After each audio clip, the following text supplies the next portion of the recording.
Good evening, everyone. May I have your attention? Thank you so much. Thank you very much. Please give a huge round of applause for Jonathan Hepfer.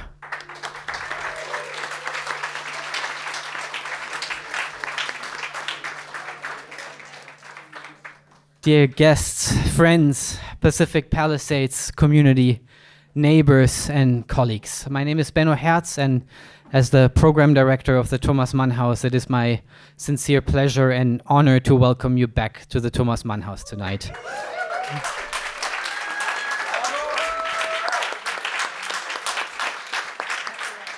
I would like to begin this very special evening for us with the words of Mann, but not Thomas, but his oldest daughter, Erika. In an open letter to her father, whom she addresses with Dear Magician, she writes on the occasion of his 70th birthday in June 1945, quote, "Where are we? In the study? But which one? In the Tölzhaus, behind which the fir forest darkens, and from whose open veranda one has a beautiful view of the snowy peaks of the Karwendel Mountains. Maybe in Munich, by the Isar River, but the house in which we grew up and in which you thought you would grow old is no longer. So where are we? In the Nidden house on the Coronian Spit? The thought would be obvious. We are at home and there's a summer sea breeze coming through the open windows. But the house in Nida is no longer. No, it is clear. We are where we will stay, at home in Pacific Palisades." End quote.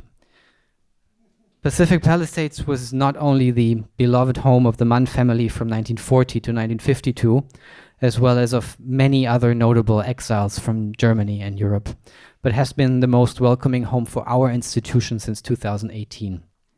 The destruction caused by the January fires has struck our community to the core. While the Thomas Mann House, as well as our sister institution Villa Aurora, survived the flames, the houses were still very much affected by the smoke and debris, and the aftermath of this has kept us busy over the last month. Many of our neighbors, friends, and community members weren't as lucky and lost their homes and all their belongings. And our thoughts and most heartfelt sympathies are with all affected individuals and communities in and around Los Angeles. What carried us through this difficult time was the incredible chorus of enthusiastic support and care we received from near and far. As much as we're grateful and happy to be able to reopen the Thomas Mann House today after almost exactly 5 months since the fire, we also know that the road to recovery is long and will be even longer for many of our friends and neighbors, as well as for Villa Aurora. And I would like to cordially invite Claudia Gordon to speak next. Claudia is the director of the Villa Aurora and also oversees the administration of the Thomas Mann House together with Oliver Hartmann, the director of the Thomas Mann House. They have been at the helm of the efforts to restore and repair both houses.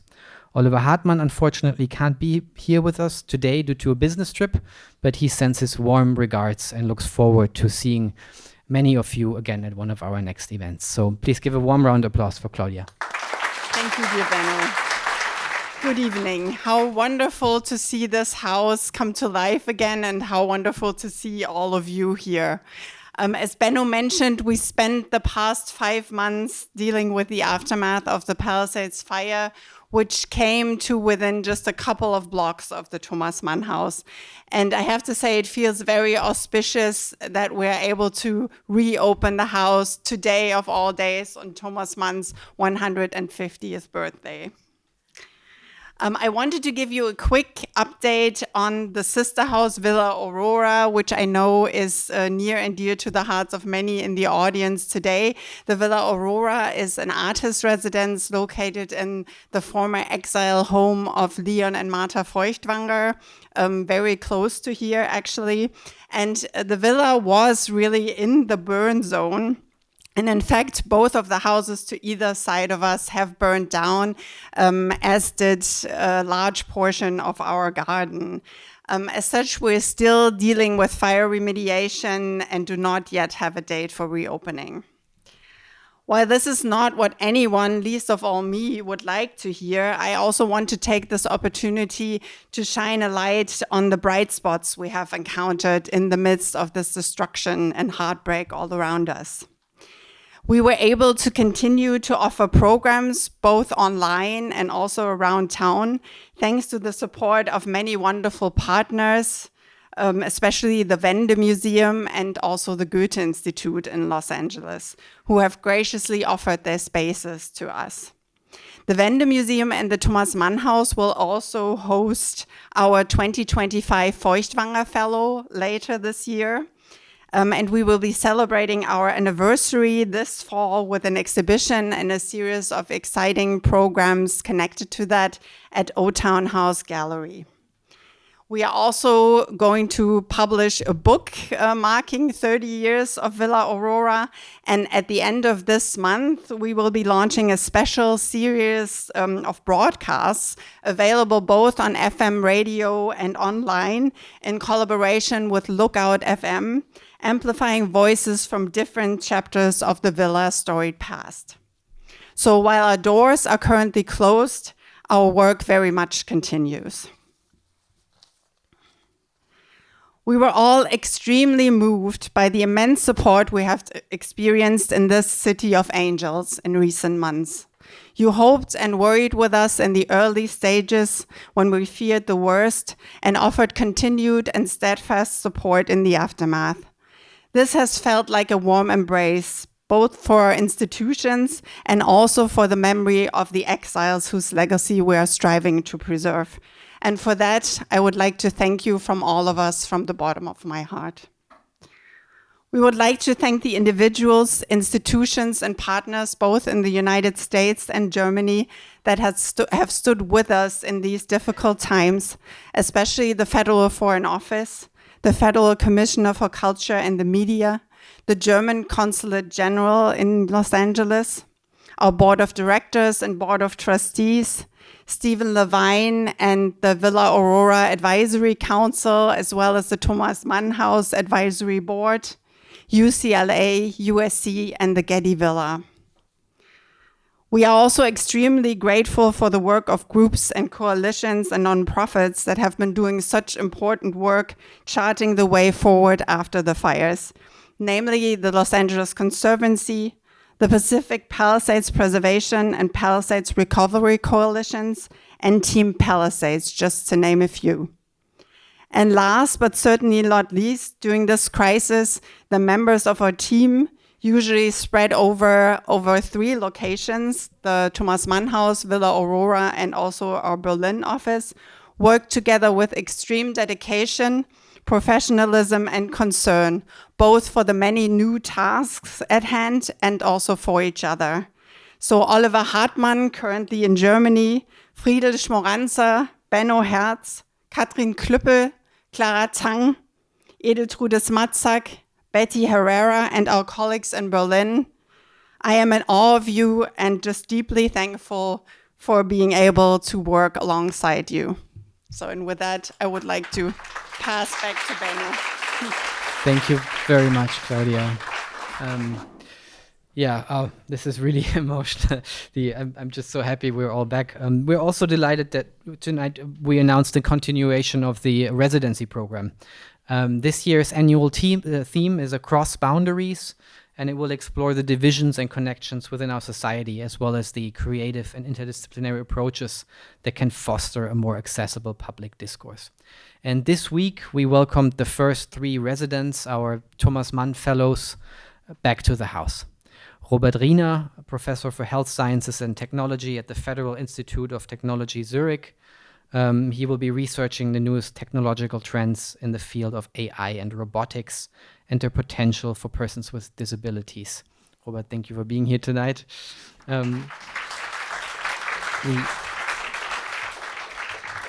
Johannes Müller, a director and dramaturg in the field of experimental music theater, will be exploring the relationship between art and popular culture in the performing arts. Johannes, we're very happy that you're here with us.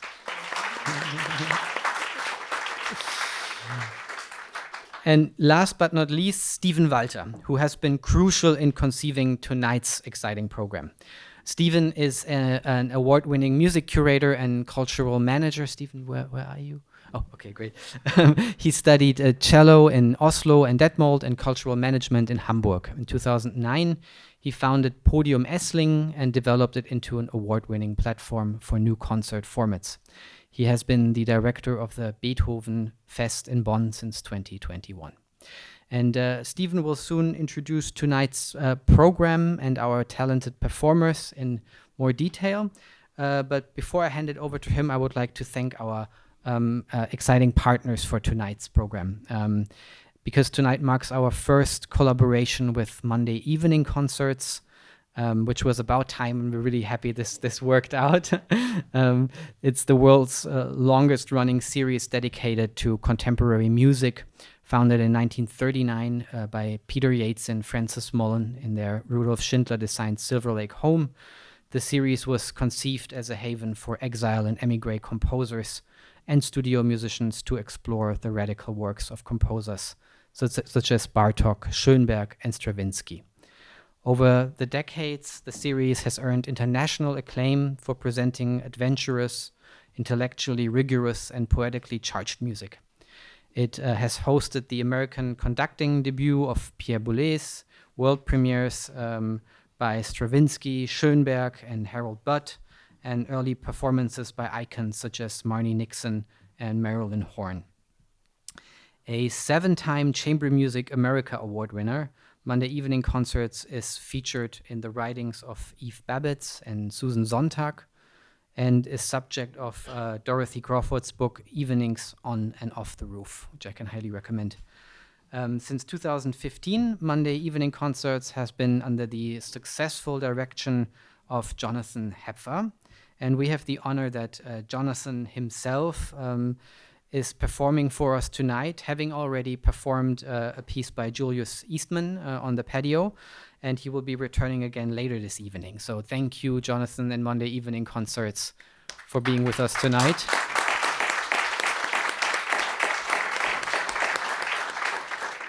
And not only that, we have also teamed up with another iconic Los Angeles organization for tonight, the Los Angeles Poverty Department, a performance and arts organization founded in 1985 by performer, director, and activist John Malpete. And they're based in Los Angeles' Skid Row neighborhood and create community-based performances and events that address issues of social justice, housing, and economic inequality. John himself will say a few more words about the Los Angeles Poverty Department, short LAPD. So thank you, John, and the performers in LAPD for joining us tonight.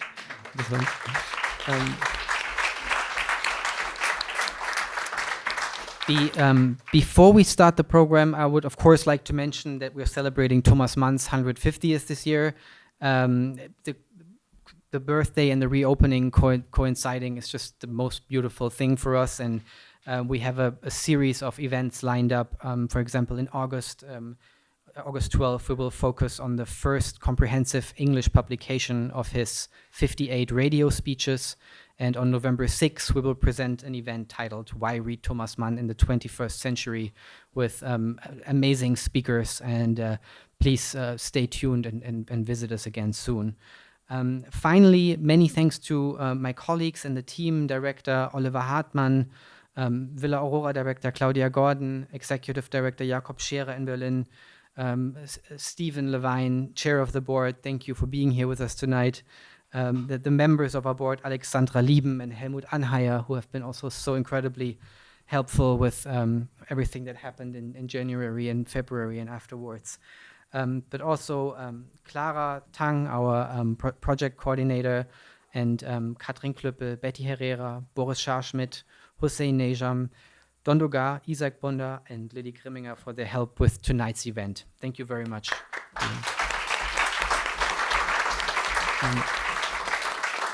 We're also very honored that many members of the Schönberg family are with us tonight, despite the old feud over Dr. Faustus.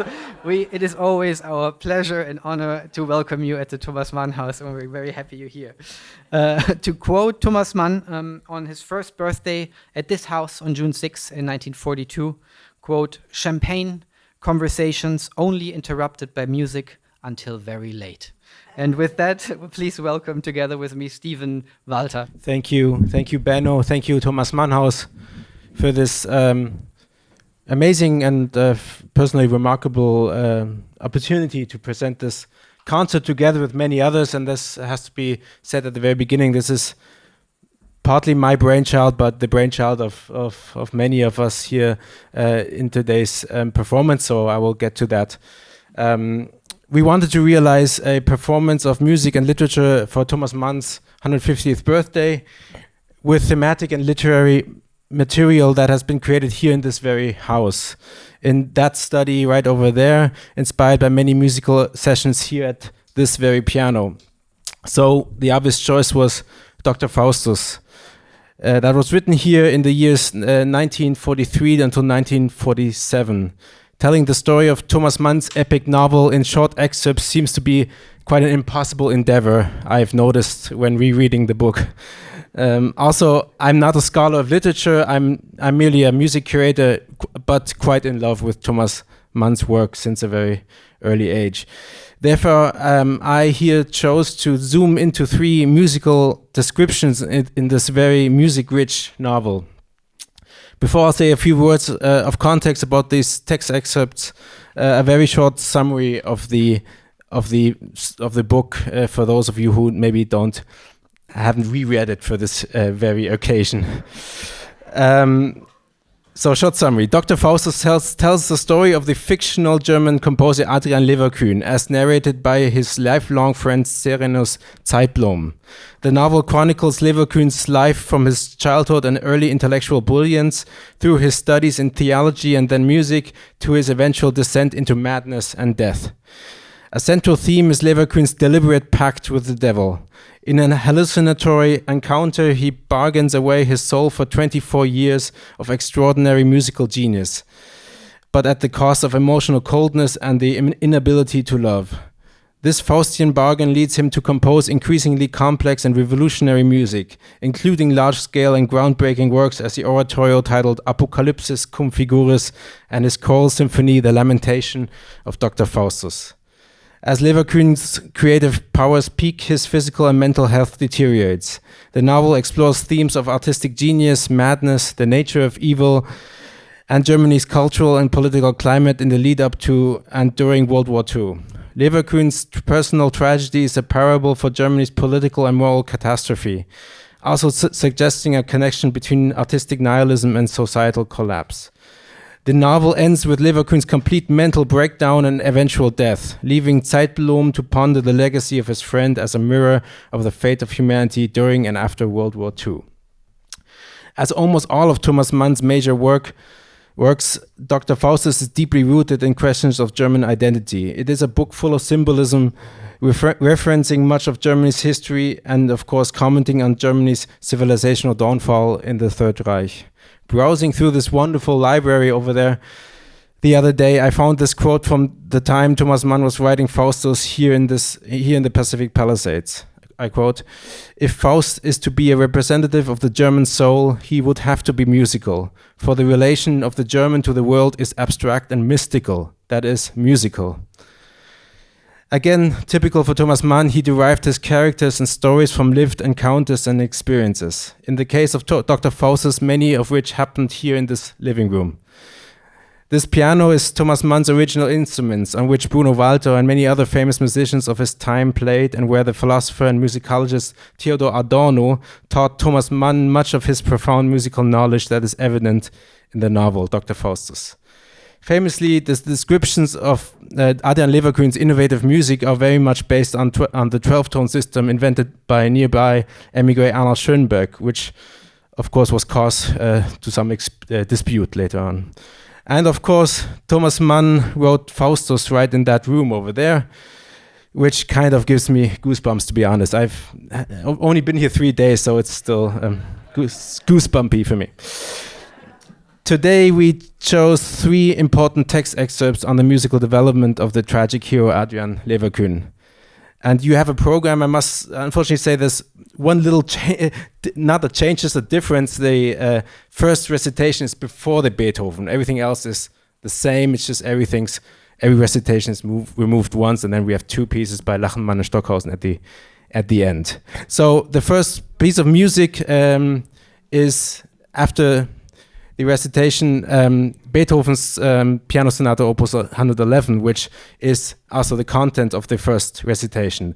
This is an early scene in the book depicting the visit of the young Adrian Leverkühn and his friend, the storyteller Serenus Zeitblom, of a lecture on Beethoven's late Piano Sonata Opus 111 in their fictitious hometown Kaisersaschern. The enthusiastic lecturing style of Wendell Kretschmer is supposedly very much based on Theodor Adorno and his sessions here in this living room.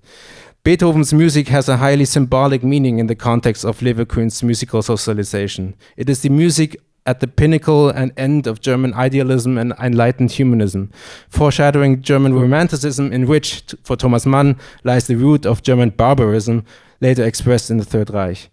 So in the symbolic world of the novel, this is the moment of goodbye to an innocent world that no longer is. After this first recitation, we will hear the whole sonata by the amazing David Kaplan.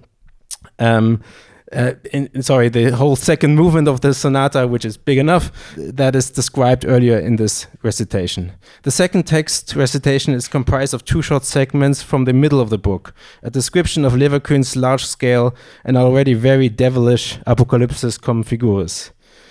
This is where we will hear an underscoring to the spoken word recitation. This is electronic music from the Danish composer Else Marie Pade, a groundbreaking and rule-snapping outsider pioneer of post-war avant-garde electronic music. So it's a tape piece. We'll hear excerpts fittingly from her Faust Suite of 1962. Very eerie and atmospheric early electronic music on themes of Faust.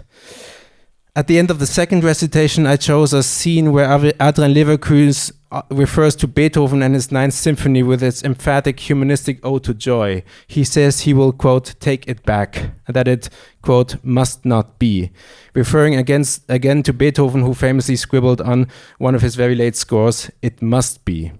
Leverkühn is, as it were, revoking Beethoven and the enlightened humanism he stands for. After that, we'll hear a piece by the contemporary American composer Caroline Shaw, a very eclectic piece of piano music, which is, in my opinion, creates a beautiful atmospheric resonance space after that dramatic text segment. The main part of my Thomas Mann Fellowship is to connect with the American contemporary music scene, and I'm very happy to include this piece by Caroline. The last recitation is a description of Adrian Leverkühn's monstrous atonal opus magnum, The Lamentation of Dr. Faustus, his last work before he goes mad and finally dies. This is where we hear the famous references to Schoenberg's 12-tone technique. The performance ends with 2 works of iconic composers of the German post-war avant-garde. Helmut Lachenmann, an excerpt of his early groundbreaking electronic work, Gesang der Jünglinge, again a tape piece, and Helmut Lachenmann, the conceptual piano performance piece Guero. The quite diverse music in this performance fulfills different purposes, sometimes illustrating the text, sometimes merely atmospheric, sometimes contrasting it. There will also be some eerie and strange musical moments, for example, listening to Stockhausen from tape after the last recitation. But we think some challenging awkwardness seems fitting to the ghastly and apocalyptic atmosphere of Dr. Faustus. The program goes through in one piece, so please, we're happy about applause at the very end, but then maybe even more so if you like. Thank you again also to Jonathan Hepfer for your great input on the program, and David Kaplan for the fantastic collaboration. I'm so happy that we also have this very special partner for the recitations of the Dr. Faustus excerpts, the Skid Row-based theater group Los Angeles Poverty Department. Before we begin, John Malpede will say a few sentences about this unique organization, and then I wish you a nice evening. Thank you very much. I want to thank Benno and Stephen and all the brains that put this evening together, and to celebrate the 150th anniversary of Thomas Mann's birth. And I'm well aware, I think I might have learned it in the same room at an earlier occasion, about Thomas Mann's radio broadcast as acts of resistance while he was here in exile. LA Poverty Department started in 1985 as a performance workshop for Skid Row residents. We make artworks that connect the lived experience of Skid Row residents to the social forces that impact our lives. Our space, the Skid Row History Museum and Archive, is a bulwark against displacement of the community. So it shouldn't come to you as much of a surprise that at this moment we've had a lot of our funding abruptly taken away from us, contracts not honored. And this is not just to destabilize, in my opinion, small organizations. It's to disappear independent cultural voices. But guess what? We, just like Skid Row, LAPD is adaptable, resilient, and a survivor. We have,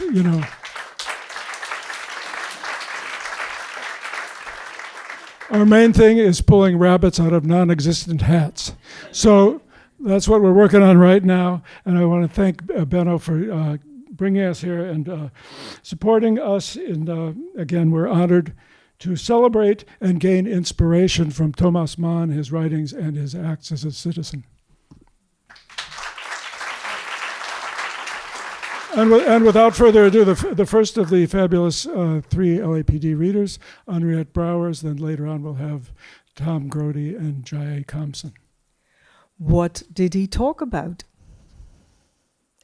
Well, the man was capable of spending a whole hour on the question, why did Beethoven not write a third movement to the piano sonata, Opus 111? It is without doubt a matter worth discussing. But people positively did not want to know why Opus 111 was only 2 movements. We, who were present at the explanation, had indeed an uncommonly enriching evening. And this, although the sonata under discussion was to that date entirely unknown to us. Kretschmar talked about the sonata in C minor, which indeed it was not easy to see as a well-rounded and intellectually digested work, and which had given its contemporary critics, and his friends as well, a hard aesthetic nut to crack. In the works of the last periods, they stood with heavy hearts before a process of dissolution and alienation, of amounting into an air no longer familiar or safe to meddle with, even before a plus ultra wherein they had been able to see nothing else than a degeneration of tendencies previously present, an excess of introspection and speculation, an extravagance of minutiae and scientific musicality, applied sometimes to such simple material as the ARIETTA theme of the monstrous movement of variations which forms the second part of the sonata. The theme of this movement goes through 100 vicissitudes, 100 worlds of rhythmic contrasts, at length outgrows itself, and is finally lost in giddy heights that one might call otherworldly or abstract. And in just that very way, Beethoven's art had overgrown itself, risen out of the habitable regions of tradition, even before the startled gaze of human eyes into spheres of the entirely and utterly and nothing but personal. An ego painfully isolated in the absolute. Isolated too from sense by the loss of his hearing, lonely prince of a realm of spirits, from whom now only a chilling breath issued to terrify his most willing contemporaries, standing as they did, aghast at these communications of which only at moments, only by exception, they could understand anything at all. So far, so good, said Kretschmar. Where greatness and death come together, he declared, there arises an objectivity tending to the conventional, in which in its majesty leaves the most domineering subjectivity far behind, because therein the merely personal, which had after all been the surmounting of a tradition already brought to its peak, once more outgrew itself, in that it entered into the mythical, the collectively great and supernatural. He did not ask if we understood that, nor did we ask ourselves. When he gave it as his view that the main point was to hear it, we fully agreed. It was in the light of what he had said, he went on, that the work he was speaking of, in particular Sonata Opus 111, was to be regarded. And then he sat down at the cottage piano and played us the whole composition out of his head. The first and the incredible second movement, shouting his comments into the midst of his playing, and in order to make us conscious of the treatment, demonstrating here and there in his enthusiasm by singing as well. Altogether, it made a spectacle partly entrancing, partly funny, and repeatedly greeted with merriment by his audience, his little audience. At last, he laid his hands in his lap, was quiet a moment, and then he said, "Here it comes," and began the variations movement, the adagio molto semplice e cantabile, the ARIETTA theme, destined to vicissitudes for which, in its idyllic innocence, it would seem not to be born, is presented at once and announced in 16 bars, reducible to a motive which appears at the end of its first half, like a brief soul cry, only 3 notes, a quaver, a semiquaver, and a dotted crotchet to be scanned as, say, heaven's blue, lover's pain, fare thee well, on a time, meadow land. And that was all. What now happens to this mild utterance, rhythmically, harmonically, contrapuntally, to this pensive, subdued formulation, with what its master blesses and to what condemns it, into what black nights and dazzling flashes, crystal spheres wherein coldness and heat, repose and ecstasy are one and the same. He flings it down and lifts it up. All that one may well call vast, strange, extravagantly magnificent, without thereby giving it a name, because it is quite truly nameless. And with laboring hands, Kretschmar played us all those enormous transformations, singing at the same time with the greatest violence. The characteristic of the movement, of course, is the wide gap between bass and treble, between the right hand and the left hand. And the moment comes, an utterly extreme situation, when the poor little motif seems to hover alone and forsaken above a giddy, yawning abyss, a procedure of awe-inspiring unearthliness, to which then succeeds a distressful making of itself small, a start of fear, as it were, that such a thing could happen. Much else happens before the end, and when it ends, and while it ends, something comes. After so much rage, persistence, obstinacy, extravagance, something entirely unexpected and touching in its mildness and goodness. With the motive passed through many vicissitudes, which takes leave and so doing becomes itself entirely leave-taking and parting wave and call, with this D-G-G occurs a slight change. It experiences a small melodic expansion. After an introductory C, it puts a sharp, C-sharp, before the D, so that it no longer scans heaven's blue, meadowland, but, O thou heaven's blue, greenest meadowland, fare thee well for I. And this added sharp C is the most moving, consolatory, pathetically reconciling thing in the world. It is like having one's hair or cheek stroked, lovingly, understandingly, like a deep and silent farewell look. It blesses the object.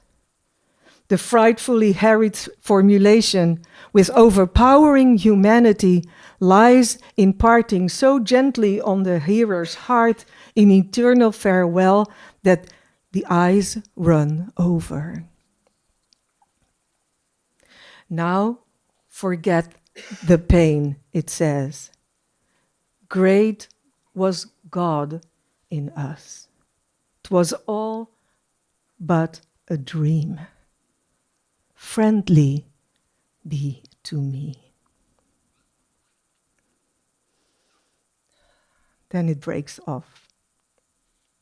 Quick, hard triplets hasten to a conclusion with which any other piece might have ended.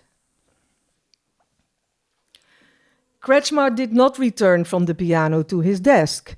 He sat on his revolving stool with his face turned towards us, in the same position as ours, bent over, hands between his knees, and in a few words brought to an end his lecture on why Beethoven had not written a third movement to Opus 111. We had only needed, he said, to hear the piece to answer the question ourselves. A third movement? A new approach? A return after this parting? Impossible. It had happened that the sonata had come in the second enormous movement to an end without any return. And when he said this sonata, he meant not only this one in C minor, but the sonata in general, as a species, as a traditional art form. It itself was here at an end, brought to its end. It had fulfilled its destiny, reached its goal, beyond which there was no going. It cancelled and resolved itself. It took leave. The gesture of farewell of the D-G-G motif, consoled by the sharp C, was a leave-taking in this sense too. Great as the whole piece itself, the farewell of the sonata form. With this, Kretschmar went away, accompanied by a thin but prolonged applause, and the young Adriaan Leverkuhn and I went too, not a little reflective, weighed down by all these novelties. Most of us, as usual, as we put on our coats and hats and walked out, hummed bemusedly to ourselves the impression of the evening, the theme-generating motif of the second movement in its original and its leave-taking form.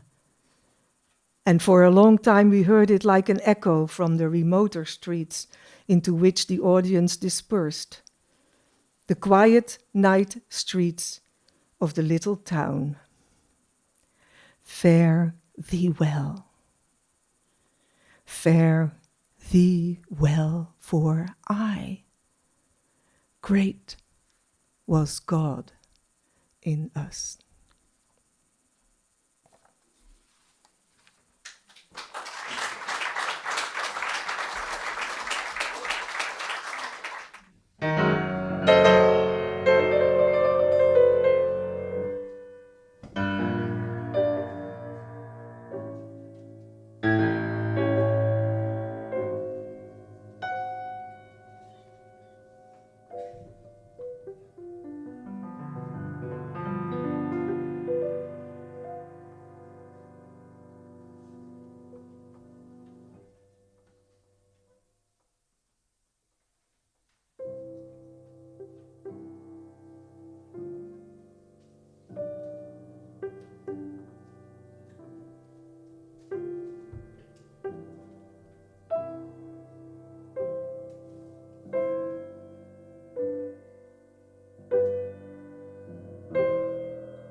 Was I not right to say that the depressive and the exalted states of the artist, illness and health, are by no means sharply divided from each other? That rather, in illness, as it were under the lee of it, elements of health are at work, and elements of illness, working genius-like, are carried over into health. It is not otherwise. I thank the insight given me by a friendship which caused me much distress and alarm, but always filled me too with pride. Genius is a form of vital power deeply experienced in illness, creating out of illness, through illness, creative. The conception of the apocalyptic oratorio, the secret preoccupation with it, then went far back into a time of apparently complete exhaustion, and the vehemence and the rapidity with which afterwards, in a few months, it was put on paper, always gave me the idea that that period of prostration had been a sort of a refuge and a retreat into which his nature withdrew, in order that, unspied on, unsuspected, in some hidden sanctuary, shut away by suffering from our healthy life, he might preserve and develop conceptions for which ordinary well-being would never summon the reckless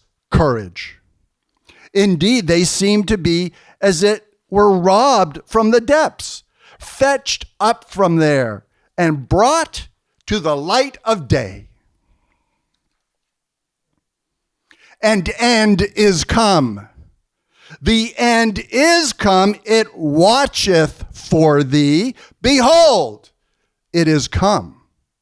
The morning is come unto thee, O thou that dwellest in the land.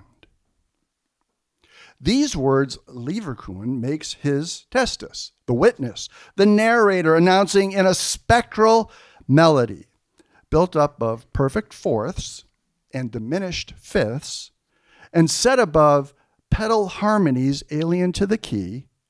They then form the text of that boldly archaic responsorium, which they unforgettably repeat by 2 4-part choruses in contrary motion, opening his frightening new work, the Apocalypsis cum Figurius.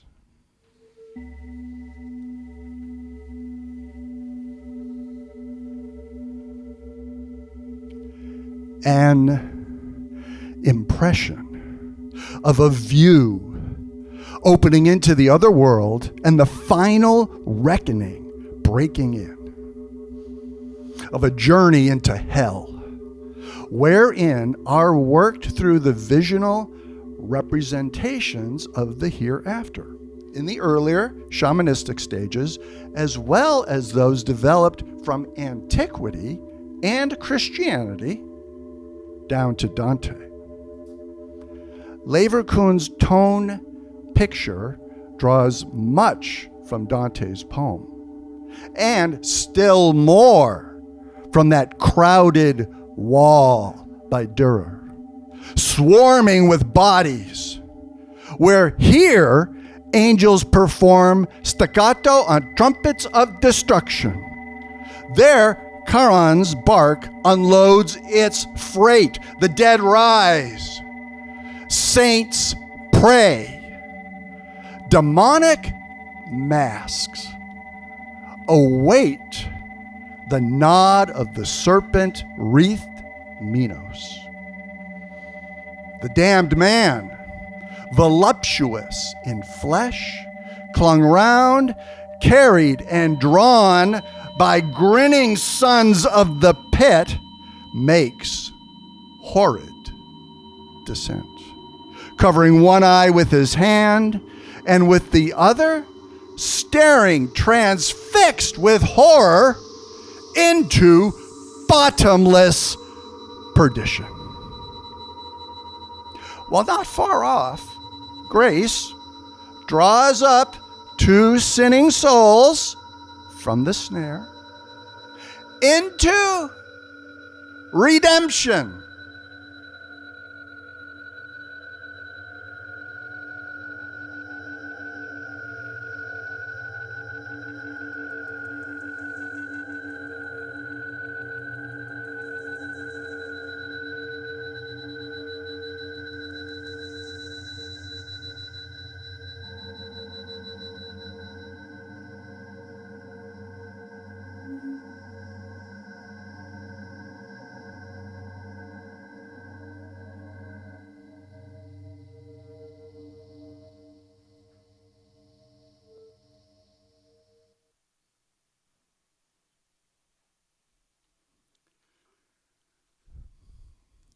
I was leaving when he stopped me, calling my name, my last name, Zeitblum, which sounded hard. And when I turned around, I find, he said, that it is not to be. What, Adrian, is not to be? The good and noble, he answered me. What we call the human, although it is good and noble, what human beings have fought for and stormed citadels, what the ecstatics exultantly announced, that is not to be. It will be taken back. I will take it back. I don't quite understand, dear man. What will you take back? The Ninth Symphony, he replied. And then no more came, though I waited for it.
And for Adrian Leverkusen, there were years of immense and highly stimulated, one is tempted to say monstrous creative activity, which made even the sympathetic onlooker giddy.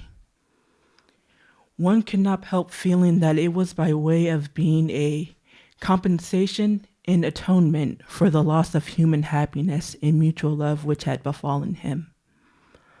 Only a part of 2 years, the second half of one and some months of the other, sufficed to produce the whole composition, his last and in a somewhat historical sense, his utmost work, the symphonic cantata, The Lamentation of Dr. Faustus. To it I will devote my poor powers. I was near him at the time, near the source of the beloved work, beloved through all my sufferings and shudderings. For a decade and a half now it had been a buried, forbidden treasure, whose resurrection may come about through the destructive liberation we now endure.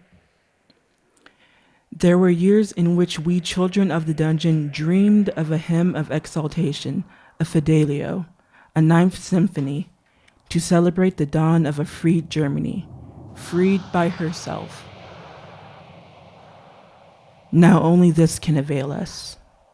Only this will be sung from our very souls, the lamentation of the son of hell, the lament of men and God, issuing from the subjective, but always broadening out and as it were laying hold on the cosmos, the most frightful lament ever set up on this earth. Now, have I not, when I attempted to give some idea of Leverkusen's apocalyptic oratorio, referred to the substantial identity of the most blessed with the most accursed? The inner unity of the chorus of child angels and the hellish laughter of the damned? There, to the mystic horror of one sensitive to it, is realized a utopia in form, of terrifying ingenuity, in which the Faust cantata becomes universal, seizes upon the whole work, and if I may so put it, causes it to be completely swallowed by thematic thinking. This giant lamento, it lasts an hour and a quarter, is very certainly non-dynamic, lacking in development, without drama, in the same way that concentric rings made by a stone thrown into water spreads ever further, without drama and always the same. A mammoth variation piece of lamentation, as such negatively related to the finale of Beethoven's Ninth Symphony with its variations of exaltation, broadens out in circles, each of which draws the other resistlessly after it. Movements, large-scale variations, which correspond to the textual units of the chapters of a book, and in themselves are nothing else than series of variations. But all of them go back to the theme of a highly plastic, fundamental figure of notes, which is inspired by a certain passage of the text. These words, "For I die as a good and as a bad Christian," form the general theme of the variations. If you count the syllables, there are 12, and all 12 notes of the chromatic scale are set to it, with all the thinkable intervals therein. It already occurs and makes itself felt long before it is reintroduced within the text. In its place as a choral group, there are no true solos in the Faustus. Rising up into the middle, then descending, in the spirit and inflection of the Monteverdi lamento. It is the basis of all the music, or rather, it lies almost as key behind everything and is responsible for the identity of the most varied forms. That identity which exists between the crystalline angelic choir and the hellish yelling in the apocalypse, in which now become all-embracing, a formal treatment strict to the last degree, which no longer knows anything unthematic, in which the order of the basic material becomes total. But it now serves a higher purpose, for, oh, marvel, O diabolic jest. Just by virtue of the absoluteness of the form, the music is, as language, freed.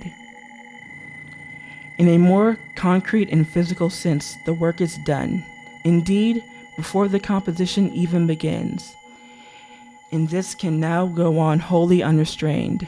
That is, it can give itself over to expression, which, thus lifted beyond the structural element, or within its uttermost severity, is won back again. And so this, his technically most rigid work, a work of extreme calculation, is at the same time purely expressive. Purely orchestral is the end, a symphonic adagio, into which the chorus of the lament, opening powerfully after the infernal gallop, gradually passes over.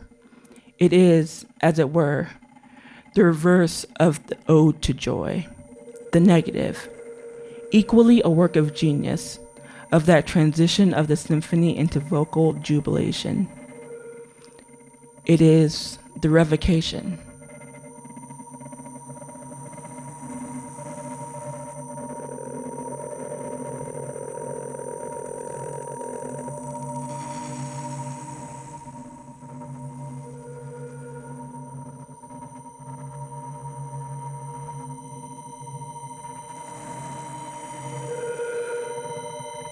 My poor great friend, how often, reading in this achievement of his decline, his posthumous work, which prophetically anticipates so much destruction, have I recalled the distressful words he uttered. It is not to be. Goodness, joy, hope. That was not to be. It would be taken back. It must be taken back. Alas, it is not to be. How the words stand, almost like a musical direction, above the choral and orchestral movements of the lamentations, how they speak in every note and accent of this ode to sorrow. He wrote it, no doubt, with his eyes on Beethoven's Ninth, as its counterpart in a most melancholy sense of the word. But it is not only that it is more once formally negates the symphony, reverses it into the negative. No, for even in the religious it is negative, by which I do not at all mean it denies the religious. A work that deals with the tempter, with apostasy, with damnation?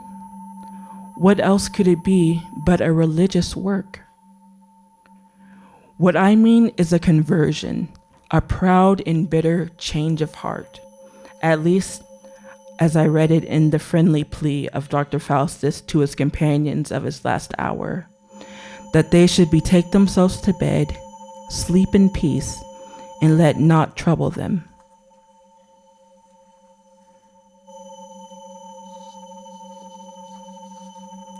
At the end of this work of endless lamentation, softly, above the reason and with the speaking unspokenness given to music alone, it touches the feelings. I mean the closing movement of the piece, where the choir loses itself, in which the sounds like the lament of God over his lost world, like the Creator's rueful, I have not willed it.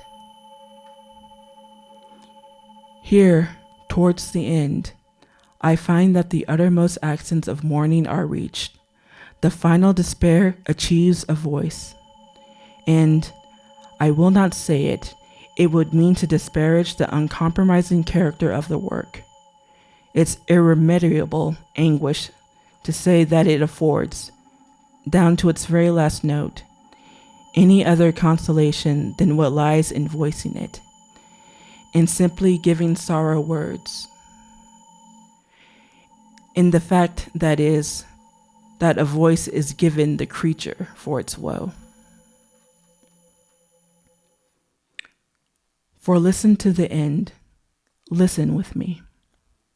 One group of instruments after another retires, and what remains, as the work fades on the air, is the high G of a cello, the last word, the last fainting sound, slowly dying in a pianissimo fermata. Then nothing more. Silence and night. But that tone which vibrates in the silence, which is no longer there, to which only the spirit hearkens, in which the voice of morning is so no more. It changes its meaning. It abides as a light in the night.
Thank you all so much.